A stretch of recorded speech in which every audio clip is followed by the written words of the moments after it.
اعوذ باللہ من الشیطان الرجیم بسم اللہ الرحمن الرحیم۔ انتہائی قابل احترام قائد وحدت علامہ راجہ ناصر عباس صاحب اور دیگر معززین جو یہاں تشریف فرما ہیں، سب کو السلام علیکم۔ آج ہم اس عظیم شخصیت قائد ملت جعفریہ شہید علامہ عارف حسین الحسینی کی 34ویں برسی منانے جا رہے ہیں۔ اس موقع پر جو سب سے زیادہ میں محسوس کر رہا ہوں وہ اس چیز کو محسوس کر رہا ہوں کہ قائد ملت جعفریہ علامہ شہید عارف حسین الحسینی، جو ان کو آج سے 34 سال پہلے شہید کیا گیا، ان کا جرم کیا تھا؟ ان کا جرم یہ تھا کہ وہ پاکستان میں فرقہ واریت کا خاتمہ چاہتے تھے۔ ان کا جرم یہ تھا کہ وہ پاکستان کے اندر جتنے مسالک ہیں ان کو ایک ہی لڑی میں پرونا چاہتے تھے۔ ان کا جرم یہ تھا کہ وہ یہاں پر سیاسی جد و جہد پہ یقین رکھتے تھے۔ قائد شہید نے 1986 میں قرآن و سنت کانفرنس کا انعقاد کروایا اور ملت تشیع کو سیاسی عمل کا حصہ بننے کا اعلان کیا۔ اس کے بعد چونکہ یہاں اس ملک میں ملت تشیع کی جو سیاسی قوت ہے اس سے استعمار جو ہے وہ پریشان ہے، اور پاکستان میں اپنے ایجنڈوں کو وقتاً فوقتاً ایکٹیویٹ کر کے یہ کوشش کرتے ہیں کہ اس سیاسی قوت کو منظم ہونے نہ دیا جائے۔ قائد ملت قائد شہید نے ہمیشہ سے منظم جدوں کی انتہائی حوصلہ شکنی کی اور سیاسی جد و جہد پہ ان کا یقین تھا۔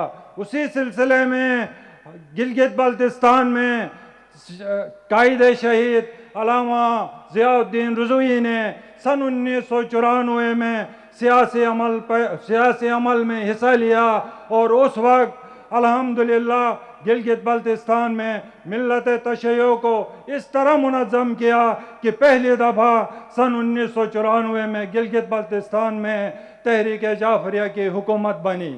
لیکن ان استعماری ایجنٹوں کو یہ گوارا نہیں ہوا، اور انہوں نے جس طرح قائد شہید علامہ عارف حسین الحسینی کو شہید کیا، اسی طرح اپنے استعماری ایجنٹوں کو وہاں ایکٹیویٹ کر کے علامہ شہید ضیاء الدین رضوی کو بھی شہید کیا۔ میں اپنے ملک کی جو ادارے ہیں ان سے پوچھنا چاہتا ہوں کہ قائد شہید کو شہید ہوئے 34 سال کا عرصہ گزرا ہے، اب تک اس کے قاتل گرفتار کیوں نہیں ہیں؟ کیا ملک بھر میں جہاں کہیں پہ سیاسی حوالے سے ملت تشیع کوشش کرے تو ان کے رہنماؤں کو شہید کیا جاتا ہے؟ کیا پیغام دینے جا رہے ہیں؟ اور اس حوالے سے میں اپنے ریاستی ادارے جو ہیں ان سے یہ گلہ بھی کرتا ہوں کہ یہ ہمیشہ سیاسی جد و جہد کرنے والے لوگوں کو انڈر اسٹیمیٹ کرتے ہیں، اور ملک کے اندر جو انتہا پسندی پہ یقین رکھتے ہیں، جو مسلح جد و جہد کرتے ہیں، ان لوگوں کے ساتھ ڈائلاگ کا سلسلہ شروع کرتے ہیں۔ گلگت بلتستان میں آپ دوستوں کے علم میں ہوگا کہ 2005 میں ایک واقعہ ہوا تھا جس کو 2015 کے اندر ہمارے 15 اسرا جو ہیں ان کو فوجی عدالت میں ٹرائل کیا گیا۔ اور وہ کیوں کیا گیا؟ اس ملک کا یہ بھی المیہ ہے کہ ہمیشہ ملت جعفریہ کو ایک بیلنس پالیسی کے تحت ان لوگوں کے ساتھ برابر بیلنس پالیسی اختیار کی جاتی ہے جو اس ملک کے اندر سینکڑوں نہیں، ہزاروں نہیں، لاکھوں لوگوں کے قاتل ہیں۔ گلگت بلتستان میں ایک واقعہ ہوا جس میں فارنرز جو ہیں ان کو شہید کیا گیا۔ اس کے علاوہ وہاں پہ ایک فوجی کرنل، ایک ایس پی اور ایک میجر کو شہید کیا۔ اس کے پیچھے وہی لوگ تھے جو اس وقت ملک کے اندر انارکی پھیلا رہے ہیں۔ ان کا تعلق تحریک طالبان پاکستان کے ساتھ تھا۔ ان پہ جب پریشر پڑا کہ ان کی کیس جو ہے وہ فوجی عدالتوں میں ٹرائل کیا جائے، تو گلگت بلتستان کے بے گناہ لوگ جو 2005 میں ایک بلوے کے اندر ان کو گرفتار کیا گیا تھا، ان کو بیلنس پالیسی کے تحت ان کے ساتھ ٹرائل کیا گیا اور فوجی عدالتوں سے 15 بے گناہ اسیروں کو محض ان دہشت گردوں کو سزا دینے کے لیے ان 15 بے گناہ اسیروں کو بھی ان کا بھینٹ چڑھایا گیا۔ ہم ملکی اداروں سے یہی مطالبہ کرتے ہیں کہ آپ پرامن شہریوں کو ان دہشت گردوں کے ساتھ برابر نہ کریں جو اس وقت آپ کے ملک کے لیے، آپ کے اسٹیٹ کے لیے، آپ کے اداروں کے لیے سیکورٹی رسک بن رہے ہیں۔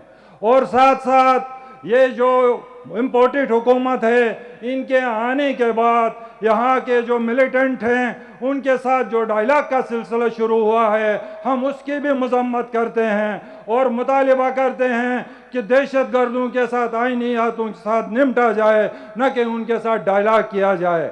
ڈائلاگ کے بعد پھر ان کو موقع فراہم کیا جانا ہے کہ وہ اس ملک کے اندر بے گناہ جو شہری ہیں ان کا قتل عام کریں۔